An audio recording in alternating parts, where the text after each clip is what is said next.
Hope you've had a good week so far. Hope that you all are doing well. What I am going to be sharing about today is having compassion for people.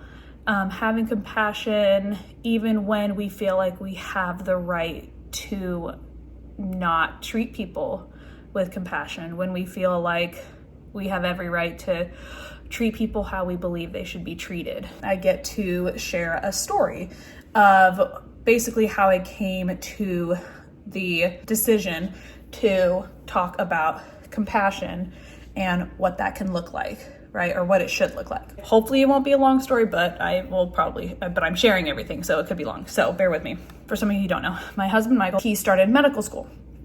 And so he's doing that very, very hard.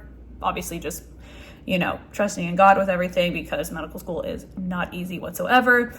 And so, just taking it one day at a time, making sure that he's, doesn't get in his head, that I can just help remind him to, just stay focused, lean into God when in times when you don't know what to do, things like that, right? Because that's, as wives, for those of you who are married, that's what we're supposed to do for our husbands, is we're supposed to encourage them, and help build them up and help them lead in any way that they can, right? And, and everybody very much knows Michael as the guy that has a bunch of kids, because whenever we visit, I'm holding one kid, two are running around, and then I'm obviously pregnant with our fourth. And so he's known as the one, are you the one with all the kids and everything? And he very much likes, he says that he loves, he talks to everybody about me and the kids, talks about, because everyone's like, how are you able to be here? And, how are you able to do it with kids and everything? And he's like, he tells me, which feels weird to say out loud, that he's, he boasts about me and he tells everybody how great I am and stuff like that. But anyways, and so it's just a thing of where he's known as that. And he obviously, he loves that he's known as the, guy that has, great wife, great kids. And I've met some of them and been able to just say, hey, how are you guys doing? Because I very much understand that it's very hard for all of them right now. Anyways, so, he, had come home from school one day and early, because he had some tests, so he was able to he was done with school at around noon, and it was test week, so he didn't have anything to study for the whole weekend, which he was really excited about. And so he came home and I was like, okay, well, I'm gonna go take a quick shower and stuff like that. And he said, well, actually, I need to tell you something. And I was like, oh, okay. And I was like, is everything okay with school? He's like, it has nothing to do with schoolwork. And I was like, oh, okay, what's going on? And he said that one of his friends, classmates, but friendly enough to where they study together at school. They are in study groups. They sometimes study at the library, when they're both there at the library at the same time, they just sit next to each other while they're studying on their own, stuff like that, just acquaintances and stuff like that. And he told me, yeah, so... and it's a girl. He has girlfriends, he has guy friends, like most people. And he said, yeah, so something happened. So after, before I took, my final test, she, let's call her Mary. That's not her name. He's like, yeah, so Mary came up to me and said, hey, do you have a second to talk after your last exam? And he was like, yeah, sure. And she's like, okay. And so then he comes out of his exam and she's like, hey, so I just wanted to let you know that I'm going to have to keep my distance from you because I'm starting to have feelings. And Michael was very much taken aback. He was very shocked, to not see it coming whatsoever. And, he said, and, he was just like, oh, okay. And she is like, yeah, I've just, as we've been hanging out or whatever, I've started to have feelings for you. And so I just need to keep my distance and everything. And he said, yeah, no worries. Totally understand. I'm fine making other friends, right? Michael's like, sounds good. And so when Michael comes home and tells me, obviously, about this, I am like, well, good on her for distancing herself from you, right? Because you're obviously married. And the other thing is she is also married and has kids. She has 2 kids, older than mine. And she's older. She's like in her late 30s. And Michael's in his late 20s. And so he was very taken aback because he's married. So he's not looking for anything because I'm here. And even if I don't even think that even if he was single in medical school, I don't think he'd be looking for anybody because he has enough stuff going on trying to keep up with all of it. Anyways, and so he tells me this, and I immediately feel kind of like sorry for her because my, first initial thought is, oh, like, why is she like having feelings when she's married, right? And so, but of course, in my mind, I'm like, well, it's a good thing that she recognized that because like, she's married. So she should know like, oh, I shouldn't be having feelings for anybody. So I should distance myself from this person because that's not okay, right? And then he had said, yeah, she actually, and then later on he said, hey, yeah, she texted me saying that, oh, like, can we forget that the conversation happened? Like, I think I was just stressing out. I feel a lot better now. And Michael just responded with like, hey, like, it's all good. Like, I'm fine I'm okay making other friends. Like, Michael's like, obviously it was in his mind. He's like, I told her, I was like, she probably feels embarrassed. He's like, yeah, I think that she just feels embarrassed about it. Like, probably wishes she didn't do it, but like, it's probably a good thing because like, I don't even want to play with that. And I was like, yeah, exactly. So that happened like on a Friday. And then the following Monday, I think it was, Monday morning, he has to go back to classes, right? So he had a free weekend and he has to get right back into it. And so he went to school early. He got there at like 6 a.m. or something like that, to kind of just start, studying up ahead. He knew what they were going to start learning. He wanted to kind of get ahead of it. And she, she's there. She just comes out. She's like, hey, do you have a second to talk? And he was like, yeah, sure. And she's like, okay, great. And so he, stands up and follows her. And then he thinks that she's just going to go to her room or going to go to one of the tables or whatever. And then she keeps walking. She goes outside. He's like, okay, I guess we're just going to, talk outside. And then she keeps walking. And she goes to her car. And he's like, huh. And so he's just standing outside of her car. And then she's like, can you like come and sit? And he's like, okay. And so then they're sitting in their car. And I think he said that like they drove a little bit, like, cause the school has like 2 other schools, like at the high school and another college all in the same thing. So there's like a bunch of different parking. And so like I guess she decided to go to a different parking spot next to the school or whatever.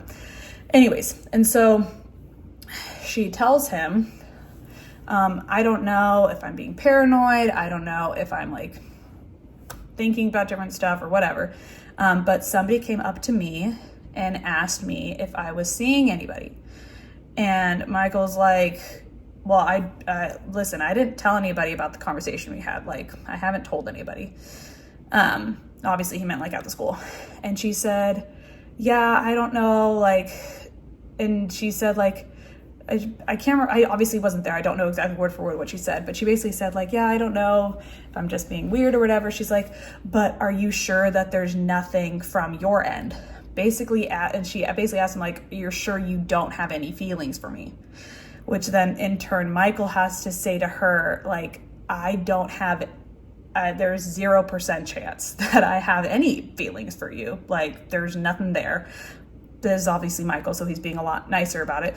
But he's having to explain to her, that because Mary, she's not saved. She's not a Christian. And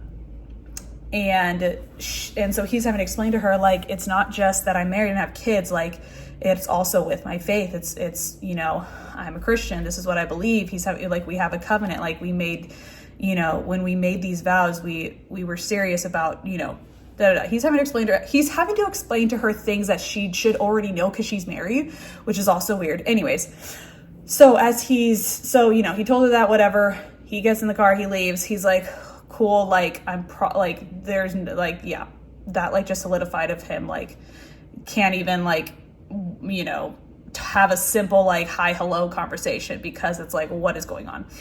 So when he tells me this, he told me this after we put the kids to bed, thank God. That's when I got immediately pissed off, right? Like, I'm ready to like punch her, not something. I'm ready to like confront her, right? Like, at this point, right, I don't care. I don't care if I get in trouble or something. Of course, luckily I am a stay-at-home mom with 3 kids. I can't go anywhere without the kids, so I can't do anything that's wrong, which is good, right? It's good that I have these kind of things to keep me in line, whether, I like it or not. And so it obviously very much pissed me off because, in the beginning, we're like, well, it was nice that she understood, oh, I'm having these feelings, I can't be around you, and I want you to know why, kind of thing. But then you think that, oh, well, even though he's married, I don't understand why we can't be a thing, which is weird because you're married, you have kids, so that's gross. And also for the fact that she's met me, she's met the kids.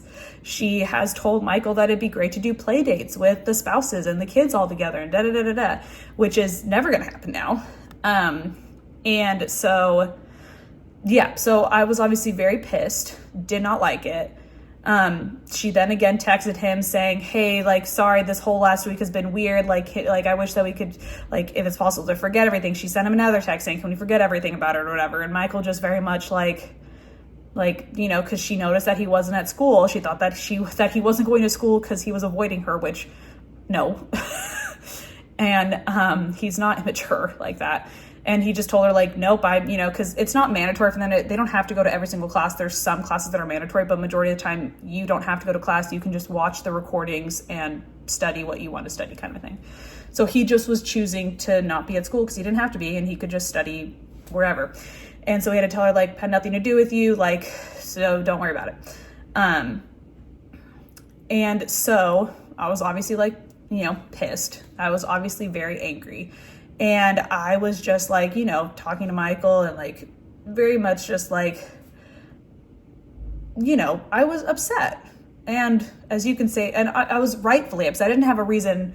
I had a reason to be angry with the situation, right? I had a reason to not like her. I had a reason to want her gone, so to speak. I have no issue with my husband. I completely trust him. I don't trust her, right? I don't trust people putting him in situations where he's having to like wonder what the heck is this other person going to do, right? Like he didn't even think that, like, cause I told him, I was like, was she hoping that you would say that you had some feelings for you so that she could like make a move on you in the car, which he didn't think about. So that completely repulsed him. But like, it's just things like that of like, anyways, I don't want to get too far into it. But I'm, he's like wondering like, hey, like, do you know when you would want to come have lunch with me and the kids at school again? And I was like, I just don't want her to walk up to me. Like, I don't want her to come up and say hi because like, I'm going to show it on my face like that. I know, like if she tries to talk to me, like I'm just going to like look at her and she'll know that I know and that I'm not a friend, and stuff like that. And, just voicing these things, him telling me like, I understand, just like, let me know and everything. Like he completely understands what I'm feeling, right? Because like we are in a covenant, like he is mine, I am his. So it's completely wrong for anybody to think that they could come in and try to separate us in any way, right? And so as I'm kind of like stewing in this, I remember I was talking to my friends about it. I was just, I told him, I was like, yeah, so I told him about it. He's like, oh, like, we know what they say, haha, or whatever. Because like, obviously like nothing was going to happen. Right. He's just more like, he knows who my friends are. It's like, oh, what little funny things did they say or whatever. And just like, and he was like, oh yeah, by the way, she messaged me again. And this is the part earlier when I said like, she messaged him again saying, can we, just forget about it or whatever. And so I told him, I was like, hey, can you like just not respond to her anymore? Like, can you not like just can you not text her anymore? And I said, I know that you're not reaching out to her. I know you're not starting the text, but can you not even like respond? And he said, yeah, no problem. And then he's like, yeah, I just blocked her because like, he's like, whatever, I don't care. And it was a thing of where it's like, I did that right for my own peace of mind. I don't want him, getting distracted. He has enough crap going on for somebody to try and come and say, hey, do you want to have an affair? Like, what is going on with people? And so as I was kind of, thinking about it and like even telling him like, hey, like I could easily find her on Facebook. I could easily reach out to her husband and let him know, like, hey, can you like, talk to your wife about not speaking to my husband, and stuff like that. Like, like I could do that, right? And some people would say that it's right to do that. Some people would say that it's, totally justifiable for me to basically try to like tear down her life or to try and expose her, right? Because of how she's coming after my husband in some way. And I told Michael's like, I would never do that. Like, I would never like have somebody come with me to school to watch the kids so I could go in and confront her. Like, I would never do that. That's a very immature thing to do. Eventually, like, had a couple days to where, he was like, yeah, I think she knows, because like she's passed me a couple times, hasn't really acknowledged me or whatever. She's, or the other day he's like, yeah, I think she just passed me, kind of like nodded her head. Like, I think that there's an understanding of like, we just know of each other and that's kind of it. And so the more I thought about it, the more I was like, like I really need to be okay and be able to have a conversation with her if I ever see her, of just being nice. Because do I have a right as a Christian to be dismissive of her? Do I have a right as a Christian to want bad things for her? Like at the end of the day, it seems like, in my opinion and others' opinions that I've shared it with, that she saw something in mine and Michael's marriage that she didn't have, and she was a little jealous of it and wanted it for herself, but necessarily not with her husband, right? Michael says that he talks about how great, I am, how great the kids are. Maybe she's not, unfortunately, getting that at home, or if she is, she's stressed out, she doesn't see it, and she wants that because she doesn't have it. And although I don't agree with the method of how she was trying to get it, whether she realized it or not, I know that I can pray for her salvation. I can pray for her marriage. I can pray that she realizes the faults in her own life that she can fix. And I don't have any right as a Christian to want any ill will towards her, to want anything bad for her. Like, I should not want her to have to drop out of medical school because it would make me feel better, because then that's one less thing that Michael has to worry about. Like, that doesn't solve anything. And it's not what we're called to be as Christians. And so when I was reading in James, it's in chapter 3, verses 14 and 16. It says, "But if you have bitter jealousy and selfish ambition in your hearts, do not boast and be false to the truth. For where jealousy and selfish ambition exist, there will be disorder in every vile practice." I told Michael that, when this all was going on, I was telling him, I was like, like this just kind of did show me that, like, I am jealous of anyone basically like trying to separate our marriage, right? I'm not jealous if people think Michael's cute, or if somebody is single, hits on Michael and they don't know he's married, like whatever, right? And I told him that I realized that I am very protective of our marriage, which everyone who is married should be, right? Like, it is a sacred bond. But that doesn't mean that I get to then tear other people down when they don't have the same understanding of marriage as I do. And so it's a reminder that even when the world tells you you have a reason to feel the way that you do, you have a reason to act the way you do in the situation. Like, I'm pretty sure if I did confront her and had a screaming match with her, like, I probably have friends that would tell me that, oh yeah, that's justifiable. Like, that's totally fine that you do that.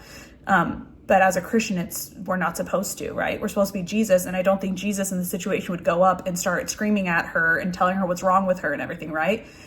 He would go out and he would be compassionate towards her. I don't have to tell her that what she did was wrong. She obviously knows it from how she was texting him, asking Michael to please forget it, right? She knows, she feels guilty. I don't have to tell that to her. I don't have to kind of rub it in her face, right?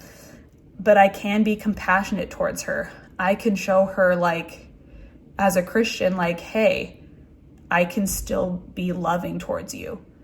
regardless of if people deserve it or not, because Jesus died for all of us, regardless of what sins we've committed. And that's how we should be treating people as well, is loving them and showing them compassion regardless of what they've done. We at SCC, we have people who come that are out of, the prison. They went to jail and they're not in jail anymore, and they come to our church.